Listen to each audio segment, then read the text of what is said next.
Bismillahirrahmanirrahim. Assalamu alaikum students. Today we continue our discussion on the topic of cirrhosis of liver. Cirrhosis of liver. Students, cirrhosis of liver is defined as generalized chronic liver disease characterized by fibrous septa formation, parenchymal nodules, and disruption of architecture of entire liver. Okay, so we can say that there are four characteristic features of cirrhosis of liver. Number one, it is a generalized chronic liver disease. Okay, number two, there is fibrous septa formation in the cells of the liver parenchyma. Number third, there is formation of parenchymal nodules.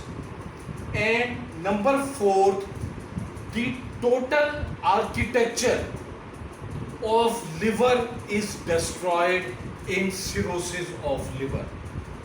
Okay, now students, these stages of cirrhosis of liver. Number one, first of all, cirrhosis starts with inflammation of hepatic cells.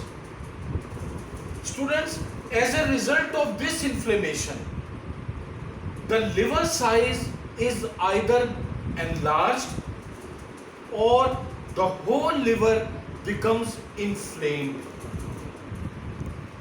Generalized inflammation. Number second step, fibrosis. Students, as a result of scar tissue formation, the normal healthy tissue of the liver is replaced by scar tissue, which is called fibrosis. Okay? Number third, cirrhosis. As a result of scarring of liver parenchyma, the liver function decreased, and this stage is called cirrhosis of liver. That is, decreased liver function as a result of fibrosis. After cirrhosis, there is end stage liver disease, and this end stage liver disease is characterized by hepatic failure. Okay students, now pathogenesis. Students, among the pathogenesis, first of all, there is hepatocellular death. To start with, hepatocellular death. The cells of liver, they die off. Later, there is regeneration. This process of inflammation and regeneration continues. As a result, at the end, there is progressive fibrosis in the liver parenchyma. Okay? Later on, there is activation of hepatic stellate cells. Now, what these hepatic stellate cells do? They increase collagen formation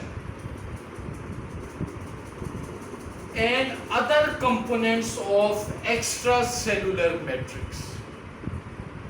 Okay students, the activation of hepatic stellate cells, it leads to increased amounts of collagen formation as well as other components of extracellular matrix. Yes students, the stimuli which leads to all these characteristic changes in the liver parenchyma, it includes chronic inflammation. Chronic inflammation, there is cytokine productions like tumor necrosing factor, TNF, interleukin 1 and lymphotoxins. Okay, all these proceeds chronic inflammation. Then there is cytokine production by injured Kupffer cells. Students, you all know that macrophages, which are located in the liver, they are called as Kupffer cells. There is cytokine production by injured Kupffer cells, endothelial cells, as well as hepatocytes. Then there is disruption of extracellular matrix of liver parenchyma. Disruption of extracellular matrix. And at the end there is direct stimulation of stellate cells. And I have told you earlier that these stellate cells, they leads to increased production of collagen and other components of extracellular matrix. Okay students, so this was all about sequence of changes, rather pathological changes, which takes place in the liver parenchyma, and collectively these changes are called cirrhosis of liver. Now etiology. What are the causes of cirrhosis of liver? Most prominent, alcoholism. Not in our society, in Western society. Alcoholism. Chronic viral hepatitis B and C. It is rather more notorious in our setup. Chronic viral hepatitis B and C ultimately leads to cirrhosis of liver. Okay students, then autoimmune hepatitis. Some inherited metabolic liver diseases, congenital metabolic liver diseases. It may be hemochromatosis, which means collection of iron in the liver. Alpha-1 antitrypsin deficiency, Wilson's disease, all these are inherited metabolic liver diseases. Then syphilis, syphilitic changes in the liver, they also ultimately leads to cirrhosis of liver. And students, biliary cirrhosis. So this was all about causes of cirrhosis of liver. Now students, we move towards pathophysiology of cirrhosis of liver.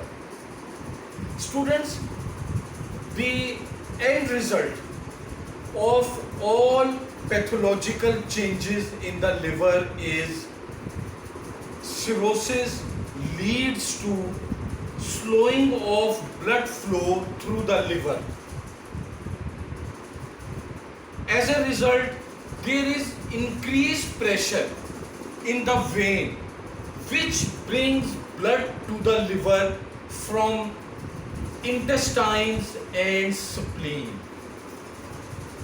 As a result, there is back pressure, and back pressure leads to edema and ascites. Okay? Stop. Now students, we move towards clinical features of cirrhosis of liver. Students, for a very long time, this cirrhosis of liver remains asymptomatic. The patient develops no clinical signs and symptoms of liver changes. At a later stage, patient may develop feeling of unwell, nausea, malaise, loss of appetite, generalized weakness, pain in right upper quadrant.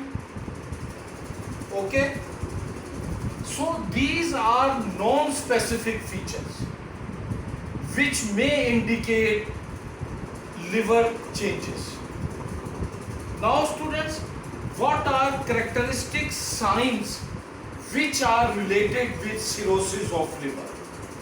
Students, apart from generalized signs, there are some specific signs which indicates cirrhosis of liver. Number one, icterus or jaundice, loss of hair,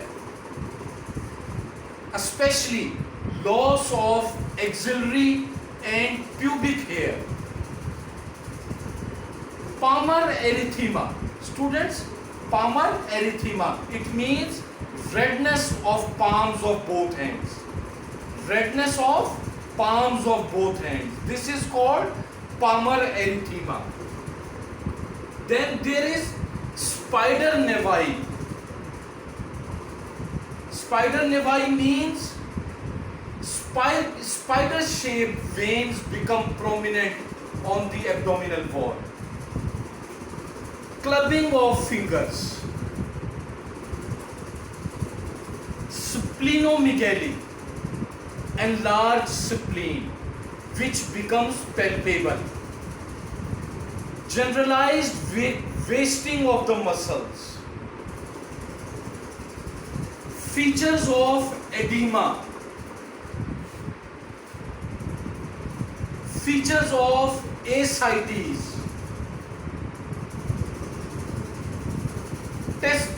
Testicular atrophy. Increased bleeding tendencies in the patient. Flapping tremors. This is called flapping tremors. They develop in the hands of patient. So students, these were the specific signs of cirrhosis of liver. Now we move towards complications of cirrhosis of liver. Students, complications of cirrhosis of liver, most common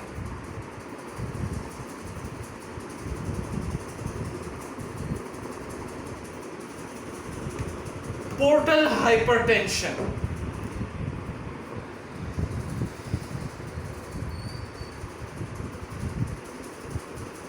Portal hypertension, gastroesophageal varices,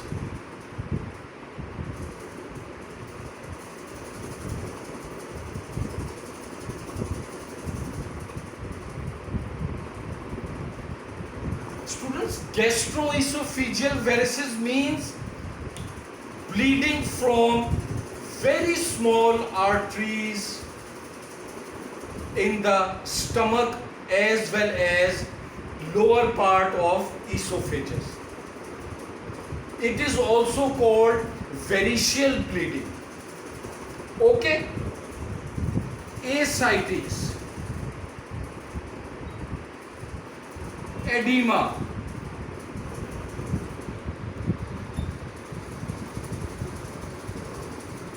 hepatic encephalopathy,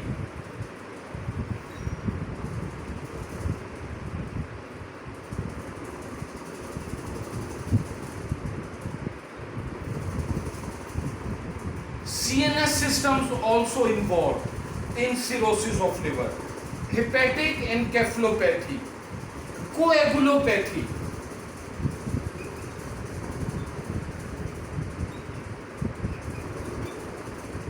because of increased bleeding tendencies. Bone disorders like osteopenia, osteomalacia.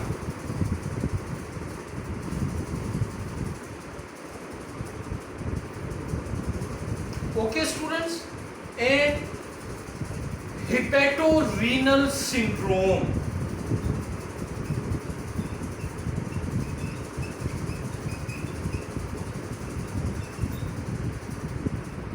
Hepatorenal syndrome, involvement of liver as well as kidney. So this was very brief about complications of cirrhosis of liver. Students, thank you very much. Allah Hafiz.